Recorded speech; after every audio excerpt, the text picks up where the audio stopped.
안녕하십니까. 완독을 돕는 독서소리입니다. 오늘 준비한 책은 세계대전 당시 독일군 전사자의 유품 중 성경 다음으로 많이 발견된 책, 성장소설의 원형이라 일컫는 헤르만 헤세의 데미안을 준비했습니다. 채널에서 소개해드리는 많은 고전 작가들이 그렇듯 헤르만 헤세도 노벨 문학상을 수상한 손에 꼽히는 명예를 지닌 작가입니다. 그리고 수레바퀴 밑에서 요리할 유희, 시타르타 같은 그의 작품은 데미안과 더불어 불멸의 가치를 지녔다고 할 수 있습니다.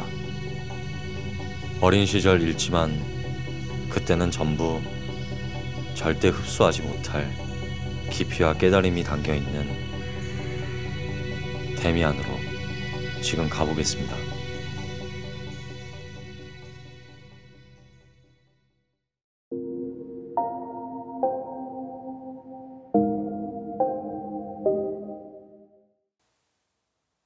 두 개의 세계.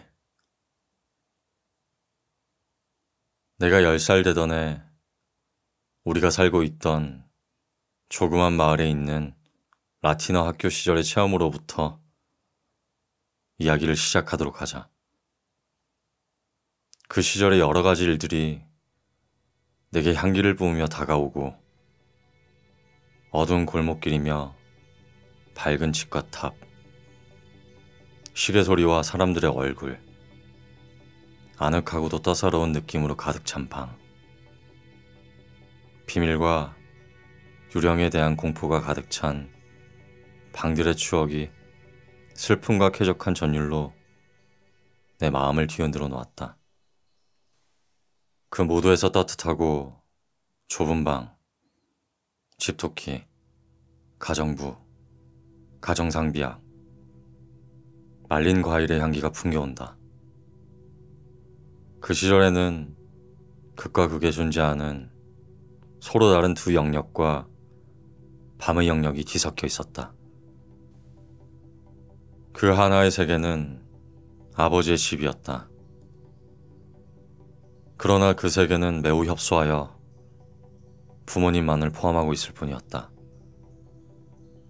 이 영역의 대부분은 내게 있어서 매우 친숙한 것이었다. 그것은 아버지와 어머니의 사랑과 엄격함, 모범, 교육이라고 할 수 있는 세계였다. 이 세계에는 부드러운 빛, 명확함과 정결함, 그리고 따뜻하고 다정스러운 대화, 깨끗한 손, 말쑥한 옷차림,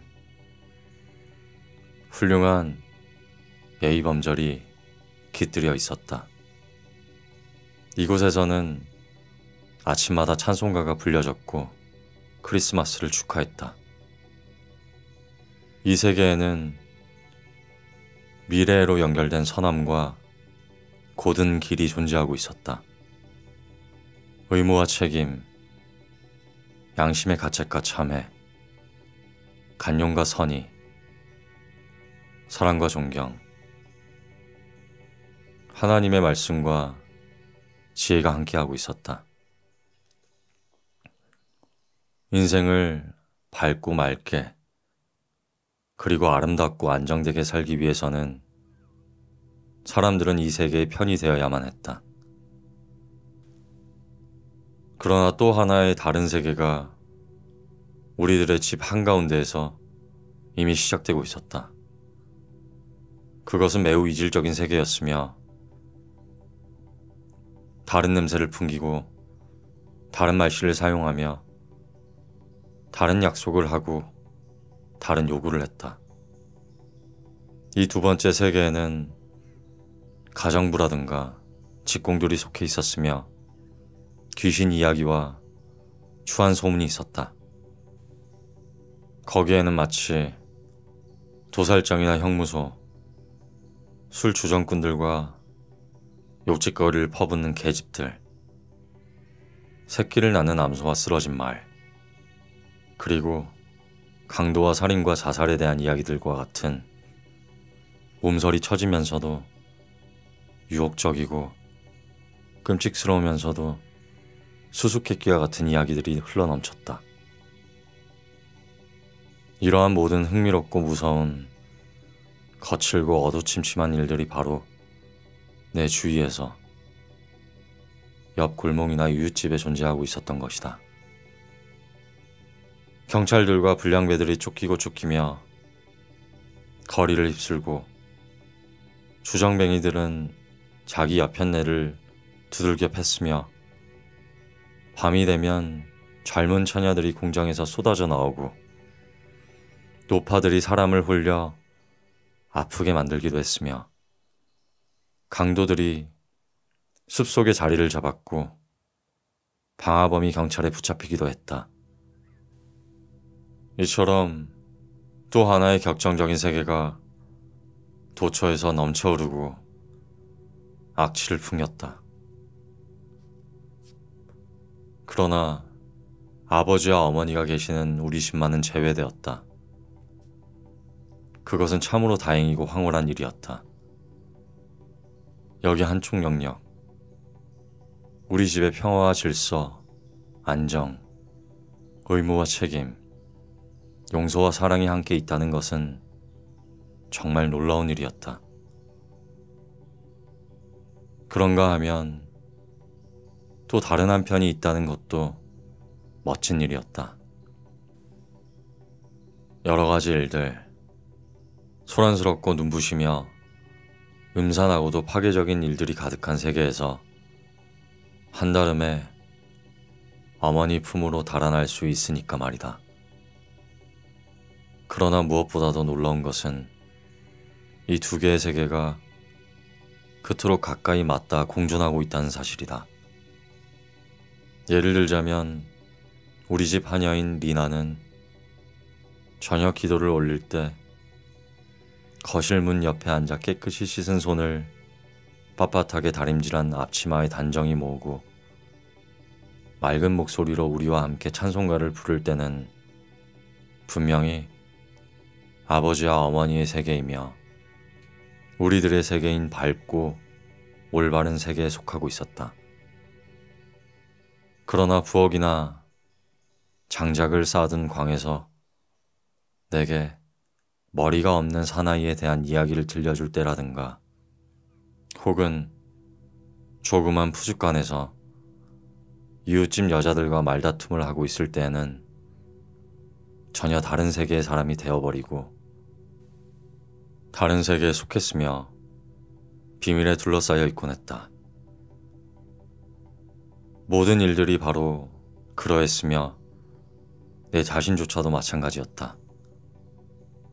확실히 나는 밝고 올바른 세계에 속해 있었으며 내 부모님의 아들이었다. 그렇지만 눈과 귀를 돌리면 거기에는 언제나 다른 세계가 존재하고 있었다. 나는 다른 세계 속에서도 살고 있었다.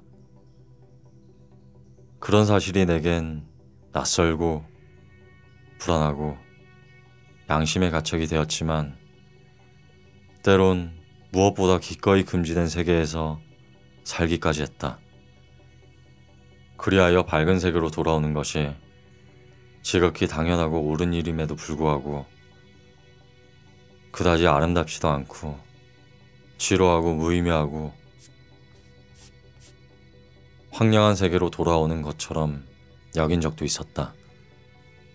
물론 내 인생의 목표가 부모님처럼 되는 일이며 더할 나위 없이 밝고 맑은 훌륭한 절도를 가져야 한다는 것을 잘 의식하고 있었지만 그곳으로의 길은 너무도 멀었다. 거기에까지 이르자면 학교를 졸업한 뒤에도 학업을 계속하고 시험을 치러야 했지만 길은 언제나 다른 캄캄한 세계의 바로 옆이나 그 한가운데를 통해 가기 때문에 그 세계에 아주 머물거나 어쩌면 그 속에 빠져버릴 가능성도 충분히 있는 것이다. 그러한 운명에 놓이게 되는 타락한 자식에 대한 이야기를 나는 무척 열심히 읽었다.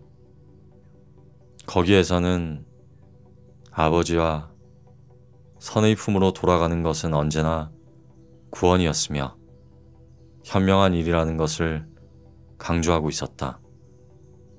그렇게 하는 것만이 올바르고 선하며 바람직한 일이라고 나는 믿고 있었다. 그렇지만 나는 악한이나 방탕아들에 관한 이야기들에 더 흥미로웠으며 솔직히 말하자면 그 방탕아가 참여하고 다시금 선의 품으로 돌아온다는 결과가 불만스럽게 여겨질 지경이었다.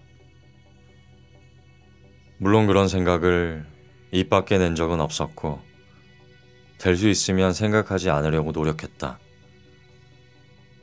어찌되었든 그런 생각들은 단지 희미한 공상으로나 있을 수 있는 일의 하나로 마음의 맨 밑바닥에 존재하고 있을 뿐이었다. 악마에 대해 상상할 때도 그것이 변장을 하였거나 본래의 모습으로 있거나 언제나 저 아래 거리나 혹은 시장통이나 술집 따위에 있을 것이라고 생각하기 마련이었고 결코 우리들의 세계 속에 있으리라는 것은 상상조차 할 수 없었다.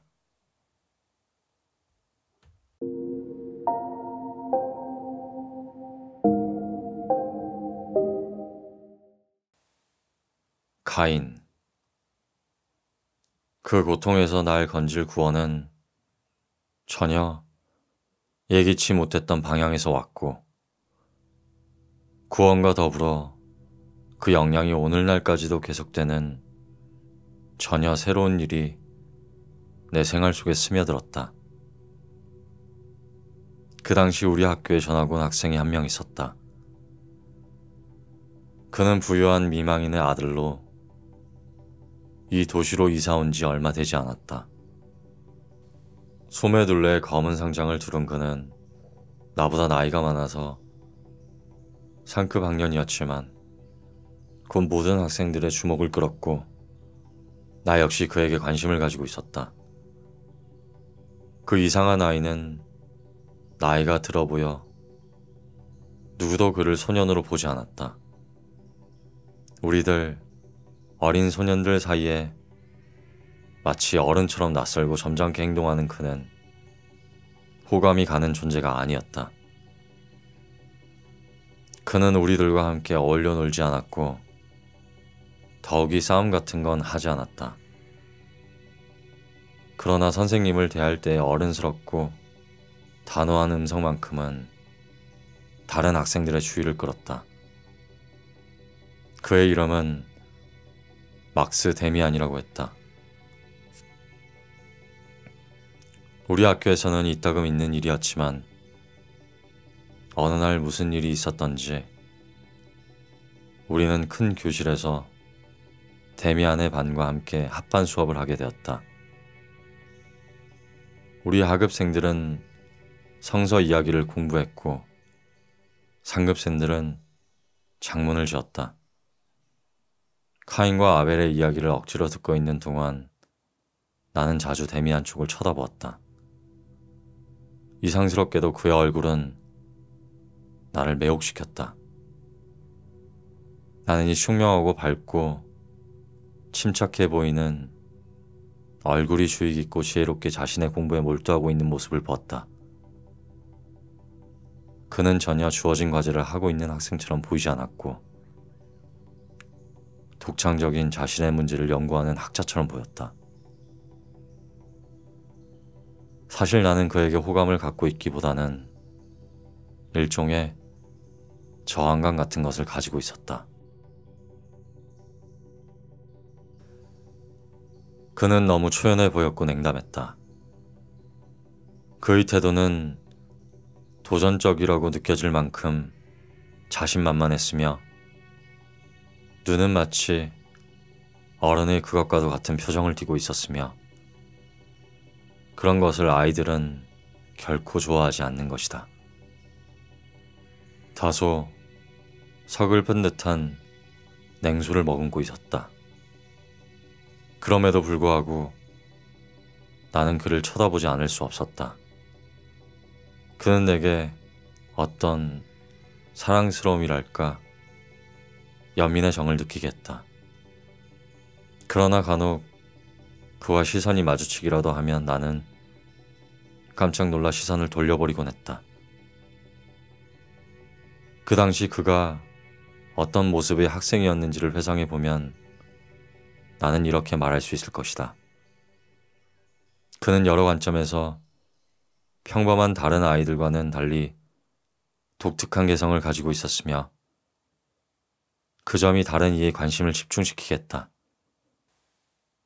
하지만 이런 점 때문에 그는 남의 눈에 띄지 않게 하기 위해 여러 가지 방법을 동원했다.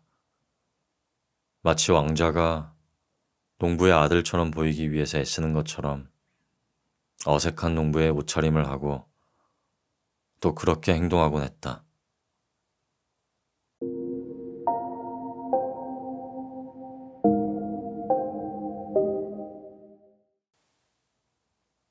내 자신 속에도 무언가 정돈되지 않은 무질서한 것들이 존재해 있는지도 모른다.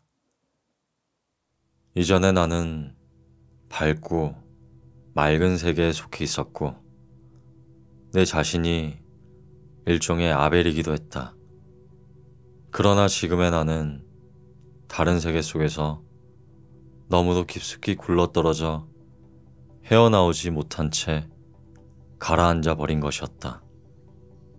그러나 그것이 나 혼자만의 잘못은 아니었다. 그럼 어떻게 해서 일이 이 지경이 되어버린 것일까? 그렇다. 나의 마음속에서 갑자기 한 가지 기억이 떠올라 하마터면 숨이 막힐 뻔하였다. 지금의 내 불행이 시작되었던 그 불쾌한 밤에 아버지에 대해 느꼈던 감정이 생각났던 것이다. 그 당시 나는 한순간이나마 아버지와 아버지로 대표되는 밝은 세계와 시애의 이면을 단숨에 꿰뚫어 본 것처럼 멸시했던 것이다. 그때의 나는 분명 카인이었고 이마에 달린 표적을 수치스럽게 여기기보다는 훈장을 단 것처럼 으스대며 나의 죄악과 불행을 통해서 나는 아버지와 같은 선하고 경건한 사람들보다도 우월한 위치에 있다고 생각했던 것이다. 그 당시 경험이 어떤 분명한 사상적인 체계를 갖추고 있지는 않았지만 이 모든 것이 그 속에 포함되어 있었고 그것으로 인해 지극히 불행한 상태에서도 엉뚱한 긍지와 오만으로 가득 찰 수 있었던 것이다. 그런데 데미안은 강한 자와 약한 자에 대해서 어째서 그런 이상한 방향에서 이야기를 해주었을까? 카인의 표적에 관한 해석만도 그랬다. 그때 어른스러운 그의 눈빛이 어떻게 빛났던가. 그러자 이런 생각이 내 머리를 어렴풋이 스쳐갔다. 데미안 자신이야말로 일종의 카인이 아닐까. 만일 그가 자신을 카인의 일족으로 생각하지 않는다면 왜 그는 카인을 옹호하는 것일까? 어떻게 그의 눈빛에 그런 힘이 담겨 있을 수 있을까? 경건하고 신의 뜻에 부합되는 다른 사람들, 즉, 그 비겁한 사람들에 대해서 그는 왜 그렇게 비웃듯이 말하는 것일까? 나는 이 생각을 결론 지을 수가 없었다. 샘물에 돌멩이 하나가 떨어졌는데 그 샘은 바로 나의 어린 영혼이었다. 한동안 아니 매우 오랫동안 인식과 의혹과 비평 같은 시도를 하게 될 때 카인의 살인과 표적에 관한 문제는 언제나 그 출발점이 되었다.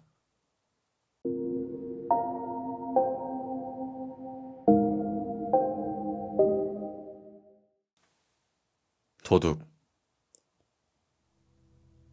아버지와 어머니의 보호하에 있던 안전한 내 유년 시절의 생활에 관해 또 사랑과 온화함과 밝은 환경 속에서 만족스럽고도 즐겁게 성장할 수 있었던 생활에 관해서 아름답고 사랑스러운 단어들을 동원해 표현할 수 있을 것이다.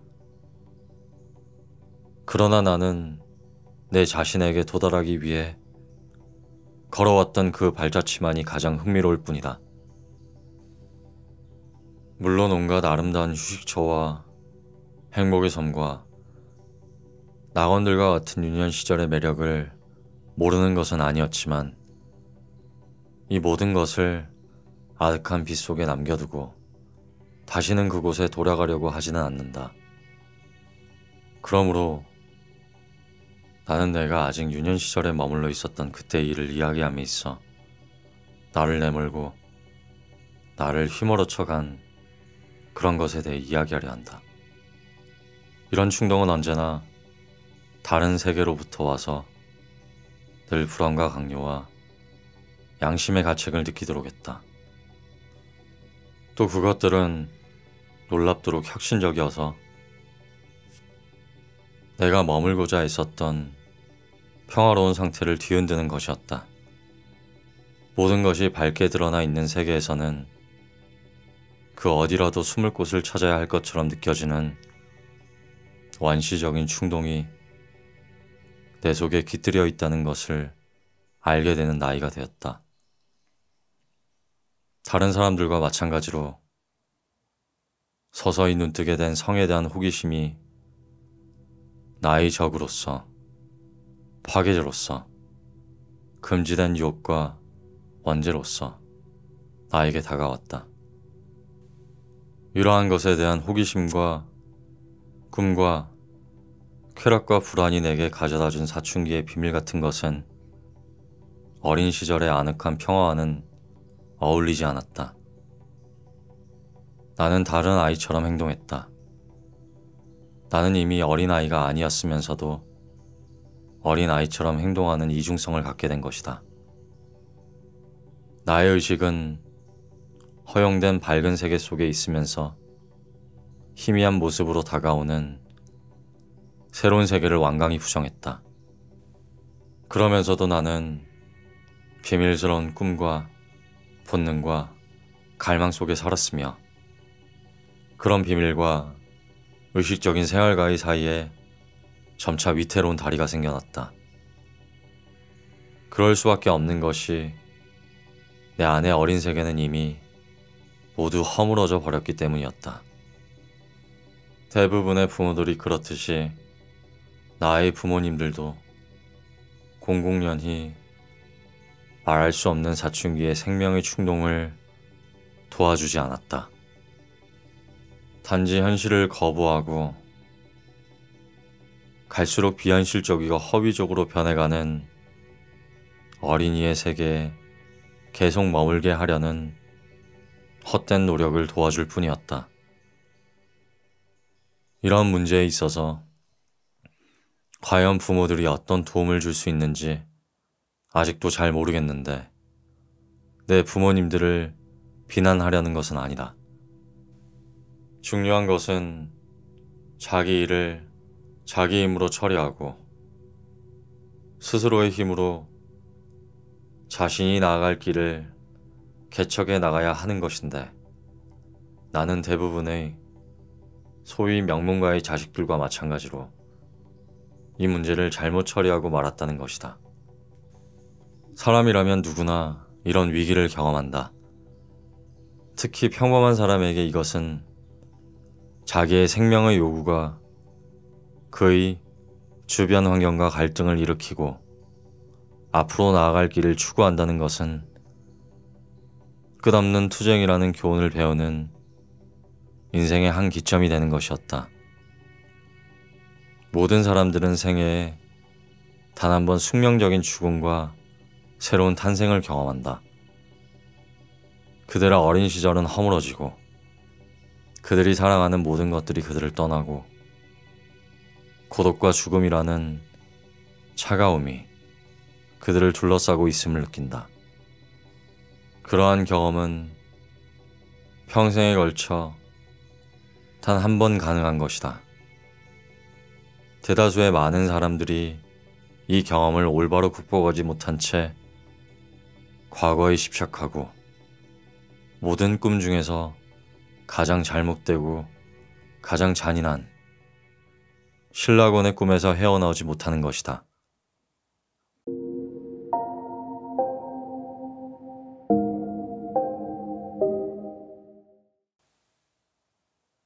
새는 알을 깨고 나온다. 종이 쪽지를 만지작거리다가 아무 생각 없이 펼쳐본 나는 거기에 몇 구절이 적혀 있음을 알았다.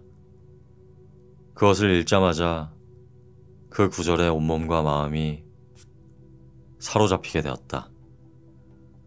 놀란 심정으로 재차 읽어보는 동안 내 심장은 혹독한 추위를 만난 듯 운명 앞에서 움츠러들었다. 새는 알을 깨고 나온다. 알은 곧 세계이다. 태어나려고 하는 자는 하나의 세계를 파괴하지 않으면 안 된다. 그 새는 신을 향해 날아간다.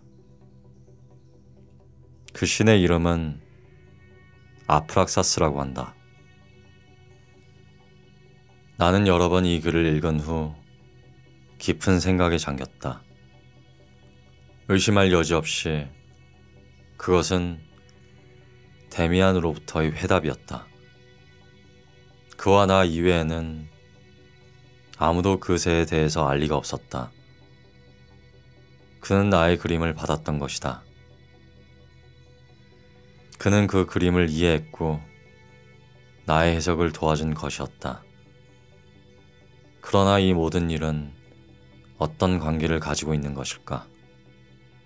그리고 무엇보다도 나를 괴롭힌 것은 아프락사스라는 이름의 정체였다. 그것은 무엇일까?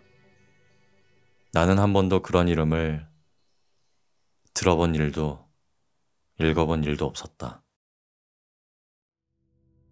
그 신의 이름은 아프락사스다. 수업에 전혀 관심을 기울이지 않은 채 그 시간이 끝났다. 그날 오전 수업의 마지막 시간이 시작되었다. 그 시간은 젊은 보조교사의 수업이었는데 그는 대학을 갓 나온 사람으로 매우 젊고 공연히 잘난 척하지 않았기 때문에 상당히 호감을 사고 있었다. 우리는 폴렌스 박사의 시도로 헤로도투스를 읽었다. 이 강독 수업은 내가 흥미있어하는 극소수의 과목 중 하나였다. 그러나 이날만은 수업에 전혀 몰두할 수가 없었다. 나는 기계적으로 책을 펼쳐든 채 그의 수업은 귓전으로 들어넘기며 나대로의 생각에 잠겨 있었다. 나는 데미안이 이전의 견신례 수업 시간에 내게 이야기했던 것이 얼마나 옳았는지 여러 번 느껴왔었다. 사람이 무엇인가를 강렬하게 원하면 이루어진다는 이야기 말이다. 만약 내가 수업 중에 아주 강하게 내 자신의 생각에 몰두해 있으면 선생님들은 나를 내버려 둔다는 것을 잘 알고 있었다. 하지만 정신이 산란하거나 졸릴 때면 갑자기 선생님이 옆에 와서 서 있곤 하는 것이었다. 그런 경험은 여러 번 있었다. 내가 정말로 깊이 생각에 몰두해 있다면 안전했다. 나는 강한 시선으로 상대를 노려보는 실험도 해보았는데 그것도 믿을 수 있다는 것을 알아내었다. 그 당시 데미안과 함께 있었던 시절에는 성공하지 못했던 일이었다. 하지만 지금은 강한 시선과 깊은 생각으로 매우 많은 일을 이룰 수 있다는 사실을 잘 알게 되었던 것이다. 이 시간에도 나는 역시 그렇게 하고 앉아서 헤로도투스와 학교와는 멀리 떨어져 있었다. 그런데 뜻밖의 선생님의 목소리가 내 의식을 번개불처럼 내리치는 바람에 깜짝 놀라 정신을 차렸다. 나는 그의 목소리를 들었고 그는 내 곁에 바짝 붙어 서 있었다. 나는 그가 내 이름을 불렀다고 생각했다. 그러나 나를 바라보고 있었던 것은 아니었다. 나는 안도의 숨을 쉬었다. 그때 다시 그의 목소리가 들렸다. 분명하게 아프락사스라고 말하고 있었다. 앞부분은 듣지 못했지만 폴렌스 박사는 설명을 계속하고 있었다. 우리는 고대의 그 교파와 신비적인 교단의 견해를 합리주의인 관점에서 생각하듯이 소박한 것이라고 치부해 버려서는 안 됩니다. 우리가 의미하는 바의 과학적 기준으로는 고대를 올바르게 파악할 수가 없는 것입니다. 매우 높은 수준의 철학적, 신비적 진리의 활동이 그 시대에는 있었습니다. 그것으로부터 일부는 때로 사기와 범죄에 닿는 마술과 유희로 진행되어 가기도 했습니다. 그러나 마술이라는 것은 본래 필연적인 이유와 깊은 사상을 지니고 있었습니다. 내가 앞서 예로 든 아프락사스의 교의도 역시 그렇습니다. 이 이름은 그리스의 주문과 관련이 있다고 여겨지는데 오늘날에 있어서는 대개 야만족들이 믿고 있는 어떤 악마의 이름이라고 간주되기도 합니다.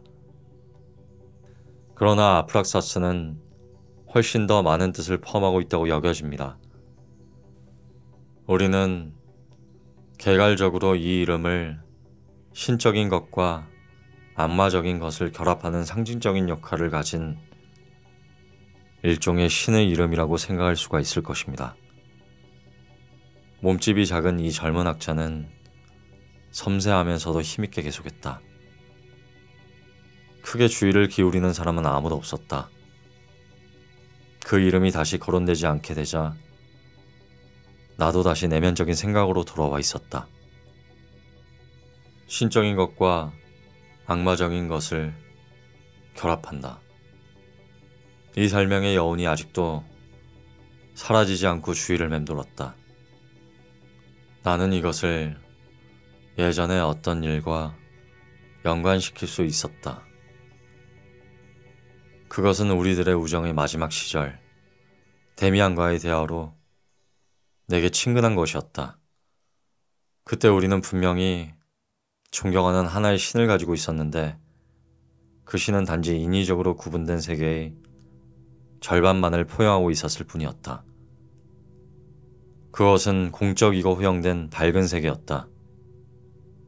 그러나 사람들은 세계에 존재하는 모든 것을 존경해야 하는 것이고 그러자면 악마까지도 겸한 새로운 신을 갖거나 아니면 신을 숭배함과 동시에 악마도 숭배하지 않으면 안 되는 것이었다. 데미안은 그때 그렇게 말했었다.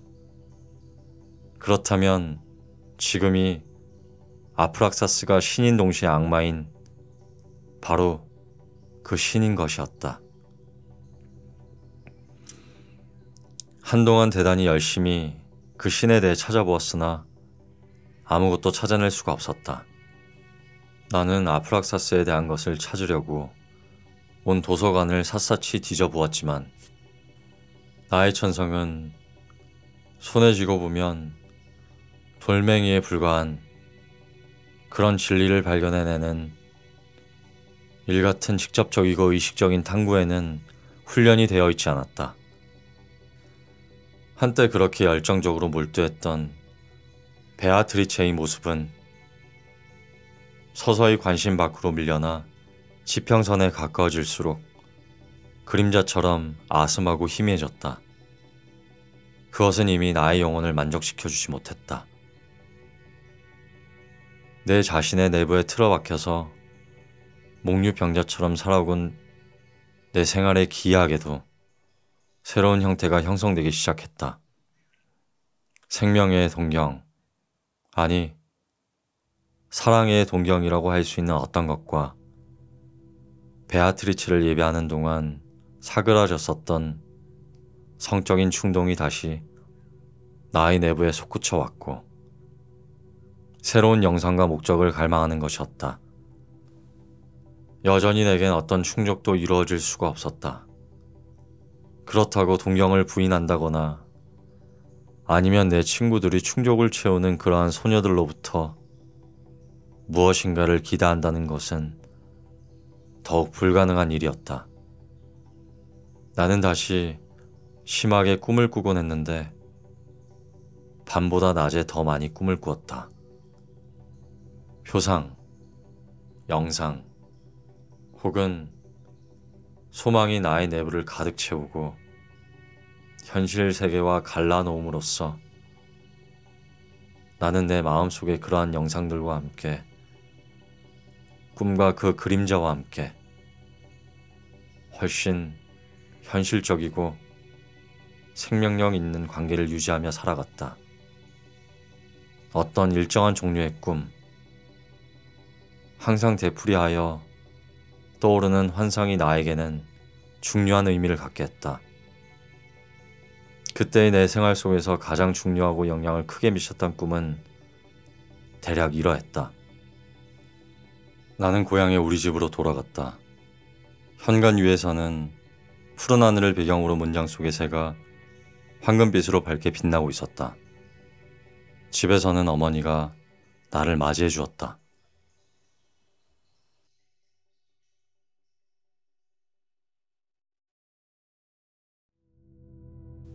저명한 작가들의 대표작이 그렇듯 이 소설 역시 헬세의 자전적인 소설로 알려져 있습니다. 소설에서 등장했다가 사라지는 수많은 인물들을 본인의 삶과 물리적, 지적 성장과 연결짓는 것을 보며 지금을 살아가는 제 자신의 모습도 돌아보게 되는 것 같습니다. 나는 오늘 누구와 어떤 이야기를 나누고 어떤 경험을 했으며 그것이 내 인생에 어떤 파장을 불러올 것인가.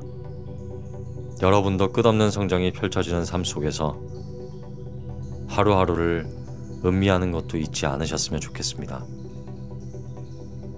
오늘도 독서서리를 들어주셔서 감사합니다. 구독과 좋아요는 큰 힘이 됩니다.